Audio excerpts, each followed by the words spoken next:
अस्सलाम वालेकुम। आज की अपनी इस वीडियो में हम बात करेंगे आर्टिकलशिप के बारे में, सीए की आर्टिकलशिप के बारे में। मैंने अपनी पिछली कुछ वीडियोस में सीए के बारे में बताया था और ये भी बताया था कि सीए की क्वालिफिकेशन को कंप्लीट करने के लिए आपको 3.5 साल की मैंडेटोरी आर्टिकलशिप करनी पड़ती है किसी फर्म में या किसी इंडस्ट्री में। आर्टिकलशिप से रिलेटेड कुछ बातें जो मैं आपके साथ शेयर करना चाहूँगा।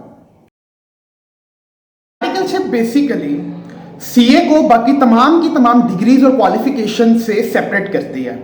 यानी आर्टिकलशिप वो एक चीज है जो डिसाइडिंग फैक्टर है, जो डिस्टिंक्शन फैक्टर है सीए में और बाकी की क्वालिफिकेशंस में। Articleship basically on the job training होती है, यानी कि आप during qualification on the job जाके ट्रेनिंग करते हैं।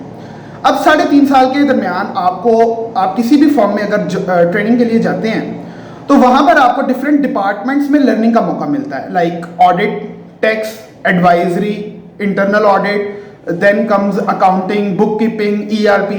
ये सारे के सारे डिपार्टमेंट्स में आपको आर्टिकलशिप के दौरान लर्निंग करने का मौका मिलता है, काम सीखने का मौका मिलता है। और ना सिर्फ ये कि आपने सिर्फ काम सीखना होता है, आपको एक स्टाइपेंड भी पे किया जाता है, जो होता तो बहुत मिनिमल है। बेसिकली वो एक स्टाइपेंड है, आईकैप की अथॉरिटीज ये कहती हैं कि वो आपको एक पॉकेट मनी है। वो स्टाइपेंड का रेट आजकल जो चल रहा है वो 14,700 है। स्टाइपेंड के अलावा आर्टिकल्स में अगर कोई अर्निंग होती है तो वो इस तरह से होती है कि आप किसी क्लाइंट पे जाएं तो वो क्लाइंट आपको ट्रैवलिंग एंड डेली अलाउंस के नाम से कुछ पैसे पे करता है, वो टीएडीए होता है। और वो क्लाइंट टू क्लाइंट वेरी करता है। कुछ क्लाइंट्स ऐसे भी होते हैं जो कुछ भी पे नहीं करते। हर फर्म में सीए के स्टूडेंट्स की आर्टिकलशिप के लिए हायरिंग का कुछ क्राइटेरिया होता है, लाइक डिफरेंट फर्म्स का डिफरेंट क्राइटेरिया होता है। जो क्राइटेरिया मेनली फर्म्स ने अपने पास रखा होता है वो एफटीएस होता है, नंबर ऑफ अटेम्प्ट्स होता है। लेकिन अगर आपने कम से कम अटेम्प्ट्स में क्वालिफाई किया है सी इंटर को तो ज़रूरी नहीं है कि आपको किसी अच्छी फर्म में आर्टिकलशिप मिल जाएगी। उसकी वजह ये होती है कि और भी बहुत से फैक्टर्स होते हैं जो कि इस चीज़ को इन्फ्लुएंस कर रहे होते हैं। आईकैप प्रेसिडेंट ने रिसेंटली एक स्टेटमेंट में कहा कि number of attempts is a criteria for hiring but it is not the only criteria. तो जो चीजें मैटर करती हैं फॉर्म में हायरिंग के लिए वो नंबर ऑफ अटेम्प्ट्स हैं, एफटीएस है और मोस्ट इंपॉर्टेंट ऑफ ऑल आपकी पर्सनैलिटी भी है। एक चीज जिसको मैं मेंशन करना भूल गया वो रेफरेंस है। हायरिंग में सबसे ज्यादा इंपॉर्टेंट अगर कोई चीज है तो वो आपका रेफरेंस है कि आप किसके रेफरेंस से हायर होना चाह रहे हैं। स्टेट बैंक ऑफ पाकिस्तान ने तमाम के तमाम सीए ऑडिट फर्म्स में से हर एक को किसी ना किसी कैटेगरी में रखा है।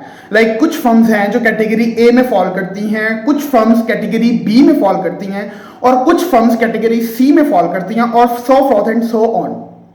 इसके अलावा आईकैप हर फर्म का QCR यानी कि क्वालिटी कंट्रोल रिव्यू करता है। यानी इसका मतलब ये है कि उन्होंने जिन क्लाइंट्स का ऑडिट किया होता है वो ऑडिट फाइल्स जाके आईकैप खुद रिव्यू करता है।